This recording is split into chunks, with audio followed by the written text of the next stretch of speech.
certa projeção. E as histórias desses homens são fenomenais porque relata todas essas coisas que muitas vezes acontecem comigo e com você. Posso ver? Muitas das vezes você tem algo a oferecer e você oferece para o seu irmão. E de repente ele olha para você com um ar de preconceito e fala: tá, entendi. Você está querendo me convencer que você está com alguma coisa que pode me beneficiar e simplesmente você está me apresentando? E você quer que eu te ajude por isso? Você quer que eu abrace a tua ideia? Normalmente as pessoas pensam assim. Normalmente as pessoas se fecham quando oportunidades se abrem. Eu quero relatar para vocês aqui essa história. Aqui, capítulo 40. Vamos lá. Olha só a diferença. Aqui, a gente divide em 50-50. Mas é bem mais radical do que isso. Eu posso dizer que, pelo menos sendo bem positivo, 70% das pessoas não estão dispostas a ajudar pessoas que estão do seu lado. Preferem ajudar pessoas estranhas. Preferem confiar em pessoas estranhas do que confiar em quem está do seu lado. Confiar, às vezes, até nos seus próprios familiares. José na prisão interpreta 2 sonhos. Vamos lá. Para ser breve, vou tentar aqui só ler o primeiro versículo. Né? Aliás, vamos seguir aqui até um determinado momento. E aconteceu, depois dessas coisas, que pecaram o copeiro do rei do Egito e o padeiro contra o seu senhor. O rei do Egito indignou-se muito contra os seus 2 eunucos, contra o copeiro mor e contra o padeiro mor. Ok? Entendemos aqui qual foi o motivo que colocou esses 2 homens no mesmo ambiente que José.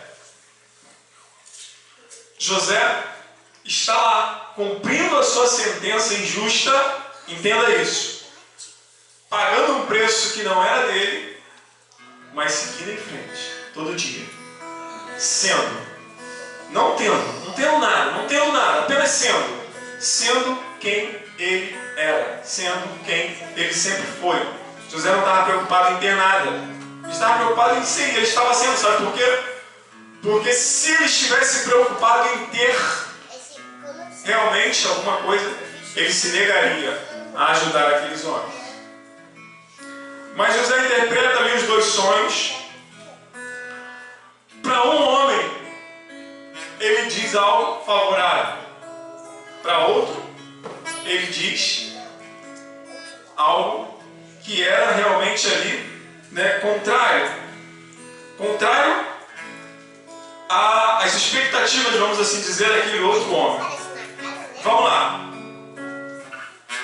Ó, versículo 8. Eles disseram: temos sonhado um sonho, e ninguém há que interprete. E José disse: não são de Deus as interpretações? Contai, peço-lhes. Então contou o copeiro mor o seu sonho. Contou o copeiro mor o seu sonho a José, e disse-lhe: eis que em meu sonho havia uma vide diante de minha face, e na vide 3 sarmentos, e ela estava como que brotando. A sua flor saía, e os seus cachos amadureciam em uvas. E o copo de Faraó estava na minha mão, e eu tomava as uvas e as espremia no copo de Faraó, e dava o copo na mão de Faraó. Então disse-lhe José: esta é a sua interpretação. Os 3 sarmentos são 3 dias. Dentro ainda de 3 dias, Faraó levantará a tua cabeça e te restaurará ao teu estado, e darás o copo de Faraó na sua mão, conforme o costume antigo, quando eras seu copeiro. Porém, lembra-te de mim, quando te for bem, e rogo-te que uses comigo de compaixão, e que me faças menção de mim a Faraó e faze-me sair desta casa. Porque de fato fui roubado da terra dos hebreus, e tampouco aqui nada tenho feito para que me pusesse nesta cova. Vendo então o padeiro Mor, que tinha interpretado bem, disse a José: eu também sonhava, e eis que 3 cestos brancos estavam sobre a minha cabeça, e no cesto mais alto havia de todos os manjares de Faraó, obra de padeiro, e as aves os comiam do cesto de sobre a minha cabeça. Então respondeu José e disse: esta é a sua interpretação. Os 3 cestos são 3 dias. Dentro de 3 dias Faraó levantará a tua cabeça sobre ti e te pendurará no madeiro, e as aves comerão a tua carne de sobre ti. E aconteceu ao 3º dia, o dia do nascimento de Faraó, que fez um banquete a todos os seus servos e levantou a cabeça do copeiro Mor e a cabeça do padeiro Mor no meio dos seus servos, e fez tornar o copeiro Mor ao seu ofício de copeiro, e este deu o copo na mão de Faraó. Mas o padeiro Mor enfocou como José havia interpretado. Porém, não se lembrou de José, antes se esqueceu dele. Você está entendendo que José continuava sendo a mesma pessoa? Mesmo diante de situações difíceis, ele continuava sendo a mesma pessoa.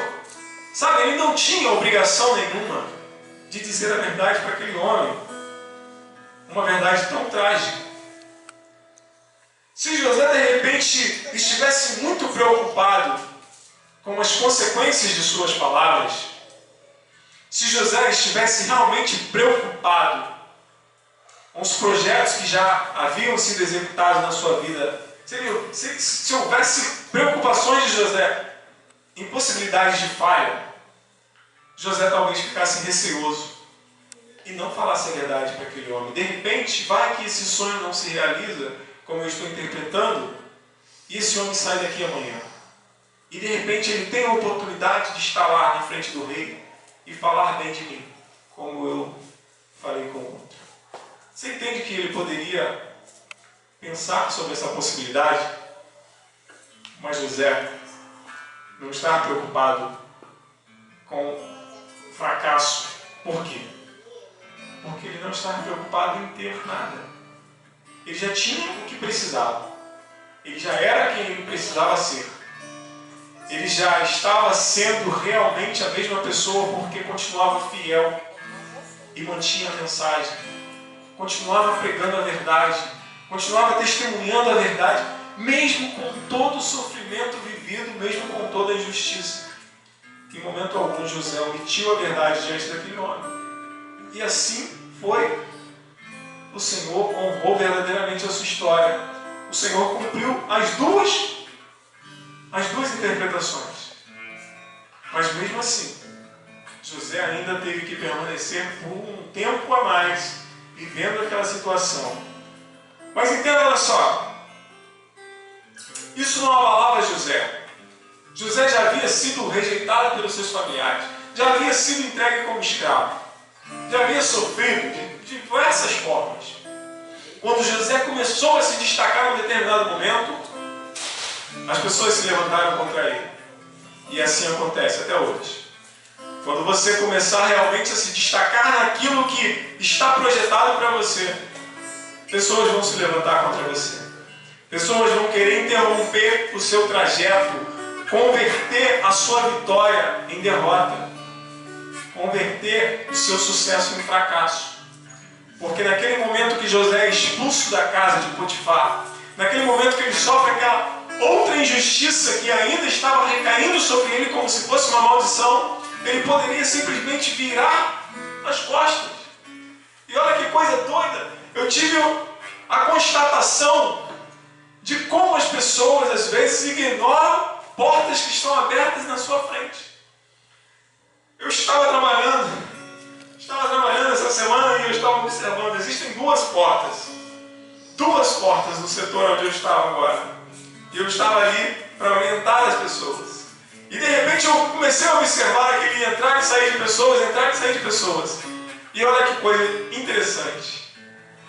Havia uma porta aberta e a outra fechada. Era aquelas portas que, sabe, que se as duas estiverem abertas, você empurra e elas vão. Se você vier de lá para cá, você empurra e elas vão.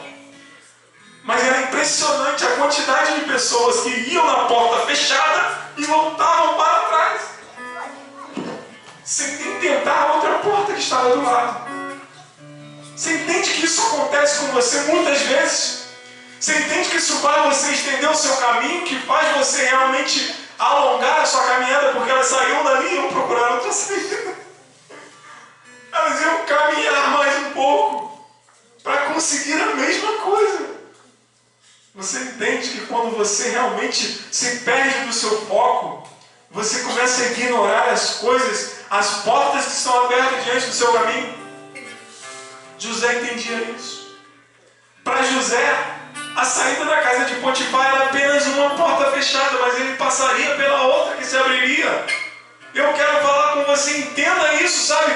Parece que tem portas fechadas para você hoje, mas ainda tem portas abertas. Não vira as costas, não volta para trás.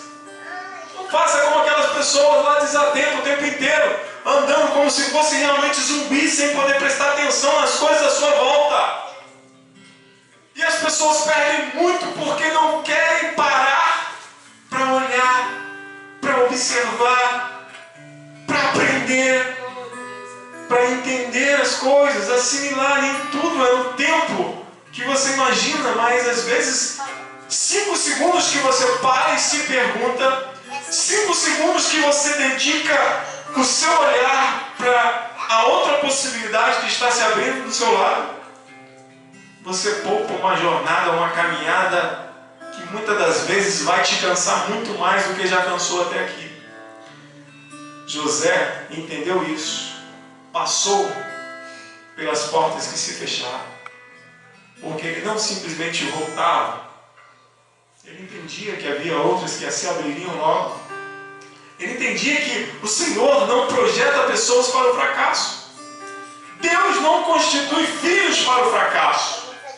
Eu duvido que você aí, o seu filho, né, que o seu sonho seja ver ele fracassado.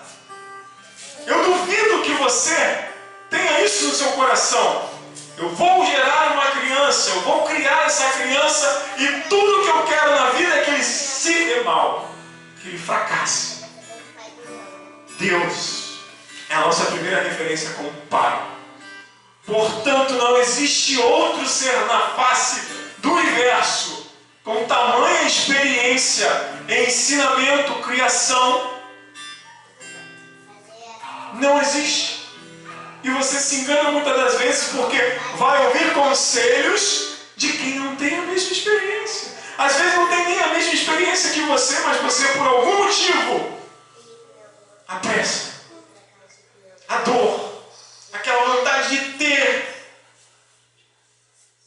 E o ter é o grande problema.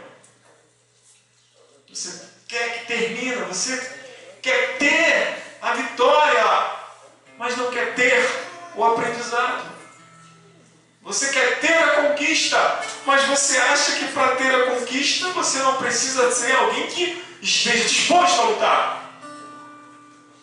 E José entendeu isso perfeitamente.